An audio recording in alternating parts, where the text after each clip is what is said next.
Глава 37. Красная завеса приоткрылась совсем немного, и потому только Сэлянь мог увидеть фигуру за пологом с того места, где стоял. Остальные люди и демоны в главном зале ничего не видели, поскольку принц заслонил им обзор.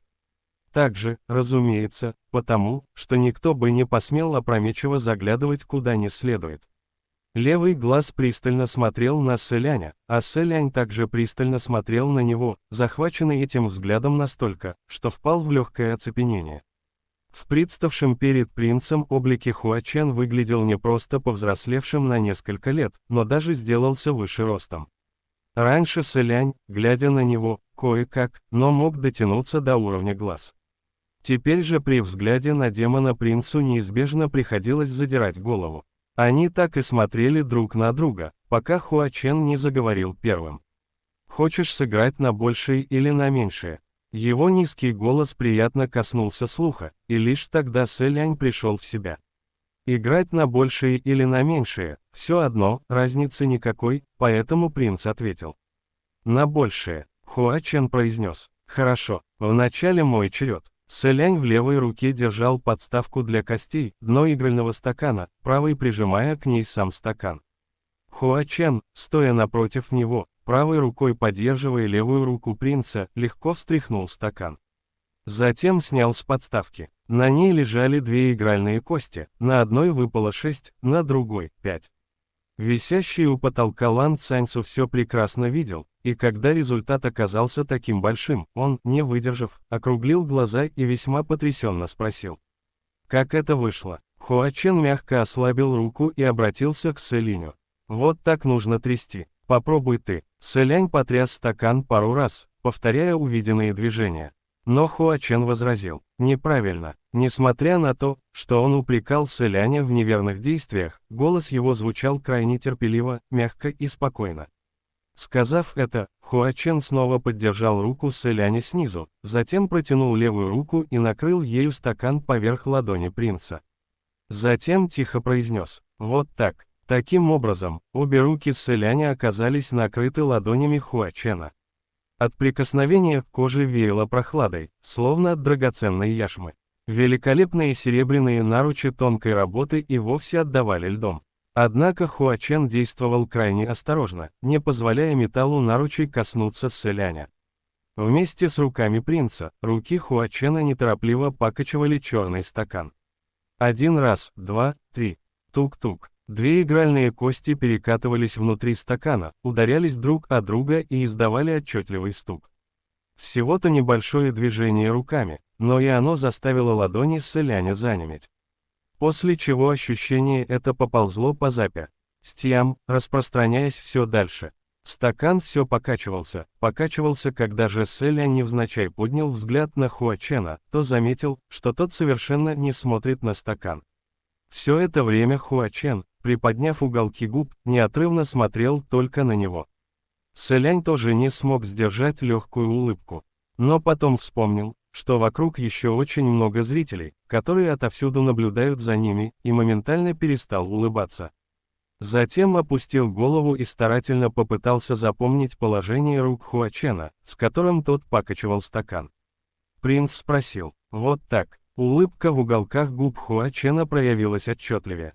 «Да, правильно, вот так». Понаблюдав, как Сэлянь, полный надежды, несколько раз встряхнул стакан, Хуачен спросил: «Посмотришь, сколько выпало?» И Сэлянь открыл стакан. Увидев на подставке две белые игральные кости, показывающие две тройки.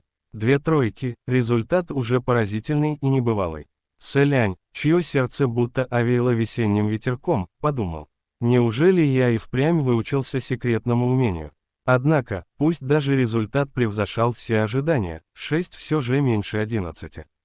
Поэтому принц, кашлянув, произнес: «Прошу прощения, я проиграл». Хуачен возразил: «Не спеши, этот раз не считается. Пока что я тебя обучаю. Попробуй еще». Услышав его слова, даже Лан Цаньцу и Ши Циньсюань разинули рты от удивления, не говоря уже о всех остальных присутствующих в зале. Послышались шепотки, что градоначальник имеет в виду. Я-то думал, он сейчас как следует проучит наглеца, а в итоге он по-настоящему его обучает. Разве можно не засчитать проигрыш? Разве так играют в кости? Если этот бросок не в счет, тогда который будет засчитан? Очевидно, градоначальник сегодня и впрямь пребывает в отличном настроении. Хуа Чен приподнял левую бровь, и девушка у игрального стола объявила: «Прошу всех успокоиться». В главном зале вновь моментально воцарилась тишина. Однако, несмотря на безмолвие, взгляды на принца стали более беззастенчивыми. Хуа Чен усмехнулся, над ухом Сэляня вновь прозвучал его мягкий приободряющий голос. Еще раз. Возможно, потому, что людей и демонов в игорном доме скопилось превеликое множество, Сэлянь ощутил, как щеки необъяснимо запылали. Принц ответил: «Хорошо». Стук-стук, стук-стук, он вновь пару раз встряхнул кости. Теперь, открыв стакан, он увидел 2 четверки. Хуа Чен спросил: «Ну как, уже больше, не так ли?» И хотя все это казалось Сэлиню немного странным, он все же кивнул и ответил: «Да немного больше, Хуа Чен, у тебя отлично получается, продолжим». Он предельно терпеливо и внимательно наставлял принца, но вокруг почему-то то и дело раздавались двусмысленные смешки. Судя по звукам, это хихикали демонессы. Сэлянь никак не мог понять, как же ему уловить правильное положение. Вначале он старательно изучал, как расположены руки Хуа Чена, с какой скоростью они двигаются, теперь же просто позволял Хуа Чену управлять своими действиями, хаотично тряся стакан. После нескольких потрясываний одна мысль в голове Сэляня становилась все навязчивее. Неужели Сань Лан просто дурачит меня? Лан Цаньцу, который наблюдал за происходящим сверху, наверняка подумал о том же, и потому не сдержался от восклицания: «Тебе лучше перестать трясти. Очевидно же, что он тебя обманывает, какое еще правильное положение? Это просто жульничество». Он крикнул так громко, что Ши Цинсюань вновь закрыл лицо ладонью. Демоны внизу громко зашикали, в Лан Цаньцу полетел град из игральных костей вместе с бранью. «Невежественный сопляк, закрой свой рот». Чего раскричался, тут все ждут самого интересного. Дао Джен делает точно так, как научил его наш градоначальник, и результат с каждым броском все больше, это чистая правда. Точно, чтобы ты понимал, Лан Цаньцу гневно воскликнул: Вы просто сборище лгунов, эй».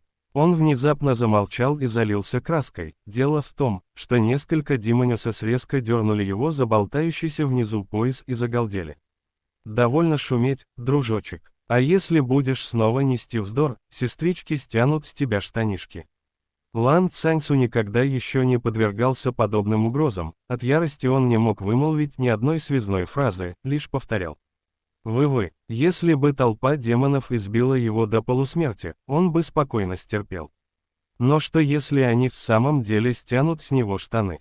Неописуемый позор для величественного бога войны, владеющего одной из сторон света». Потому Лан Цаньцу не проронил больше ни звука. Сэлянь поднял голову и, увидев, что тот изо всех сил таращится на него, ощутил желание и рассмеяться, и пожалеть беднягу. Поэтому принцу пришлось опустить взгляд и тихо сказать Хуа Чену. Сань Лан, услышав это обращение, Хуа Чен улыбнулся и ответил: «Не обращай на него внимания. Продолжим». Сэлиню ничего не оставалось, как взять стакан и вновь потрясти. Как и ожидалось, на этот раз выпало 2 пятерки. Увидев результат, демоны возрадовались еще больше и принялись наперебой дразнить Лан Цаньцу еще более рьяно. «Ты видел? С каждым разом все больше». А Сэлянь уже догадался, что Хуа Чен просто решил с ним поиграть. Принц не знал, как реагировать на это, в душе понимая, что в действительности на свете не существует никакого правильного положения, а для такого человека, как Сэлянь, любое положение было заведомо проигрышным, так что лучше всего навсегда отказаться от идеи перекроить судьбу и сделаться удачливым. Он уже приготовился, совершенно отчаявшись, выбросить кости в последний раз, как... Вдруг Хуа Чен произнес: «Подожди». Сэлянь ощутил, как рука Хуа Чена, накрывающая его ладонь, сжалась чуть сильнее, и немедля остановился. «Что такое?» Хуа Чен, то ли в шутку, то ли всерьез, ответил: «ГГ, ты, кажется, еще не сказал, что будет, если я выиграю». Услышав обращение ГГ, Ши Цинсюань и Лан Цаньцу застыли с такими лицами, что невозможно описать словами.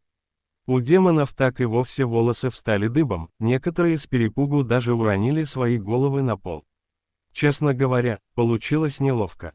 Переволновавшись, Сэлянь действительно совершенно не вспомнил о ставке. Но сначала он подумывал также отдать в залог 10 лет своей жизни. Вот только жизнь небожителя слишком уж длинна, 10 лет из нее наверняка ничего не стоят. Серебро или драгоценности. Их у принца нет. Магические духовные силы. Их у принца нет. Вот так сразу Сэлянь не мог придумать, что поставить на кон. В итоге оставалось только обратиться к владельцу игорного дома. Какую вещь при мне ты считаешь достаточно ценной, чтобы принять ее в качестве ставки? Услышав вопрос, Хуа Чен заулыбался. Затем произнес: «Мне все равно, ты что-нибудь с собой прихватил?» Сэлянь, поразмыслив, тихонько кашлянул и честно ответил: «Я в этот раз, выйдя за порог, взял с собой только недоеденную маньтоу». Услышав ответ, Хуа Чен прыснул со смеху. Он-то смеялся, а вот остальные смеяться не осмеливались, даже если хотели. Отсмеявшись, Хуа Чен кивнул.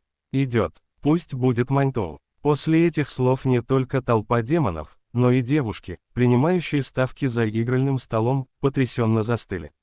С открытия игорного дома здесь звучало бесчисленное множество самых невообразимых ставок.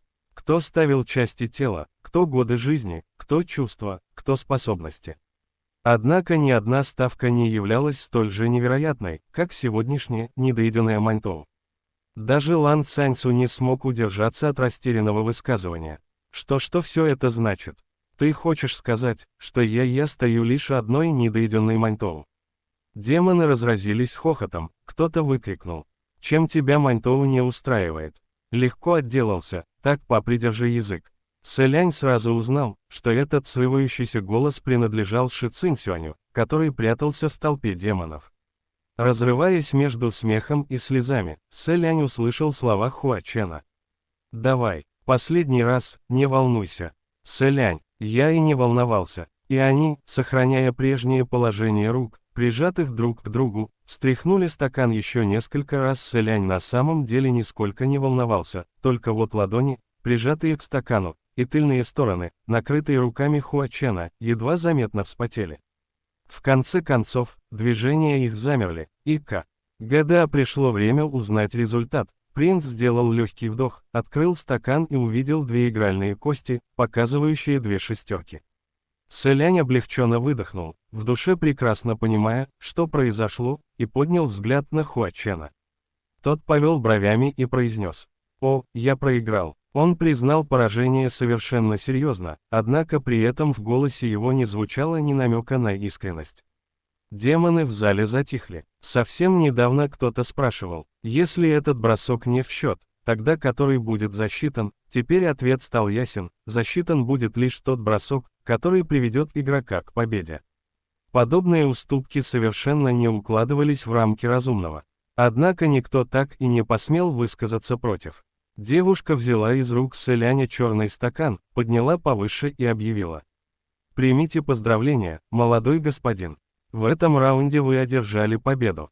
Остальные, проявляя уважение к проигравшему, рассыпались в восклицаниях. Градоначальник хоть и проиграл, а сделал это безупречно. Прекрасно. Градоначальник лично обучил победителя правильной позиции, он выиграл лишь потому, что градоначальник – отличный наставник. Да уж, сегодня для меня открылся новый мир, я выучился правильному способу бросания костей. Выгоду от этого знания и за десяток лет не истратить. Слушая, как радостно беснуется толпа, Сэлянь не сдержался от улыбки. Увидев, что принц улыбается, Хуа Чен улыбнулся тоже, затем задернул красный полог. В этот момент Лан Цаньцу сверху воскликнул: «Раз уж ты проиграл, теперь должен меня отпустить». Хуа Чен все так же смотрел на Сэляня, не переставая улыбаться. Он даже не взглянул наверх, лишь небрежно взмахнул рукой, и Лан Цаньцу тяжело ударился о пол, сверзившись с потолка. От громкого звука Сэлянь чуть поморщился. Ши Цинсюаню нельзя было выдать себя, поэтому он не мог броситься на помощь соратнику. Тогда Сэлянь развернулся, наклонился над упавшим, чтобы осмотреть его, и спросил: Вы в порядке? Лан Цаньцу поднялся с пола, отряхнул одежду от пыли и ответил. В порядке, благодарю. Он наверняка подозвал вас к себе, чтобы вы попались на уловку и проиграли. К счастью, вам удалось победить. Сэлянь про себя произнес.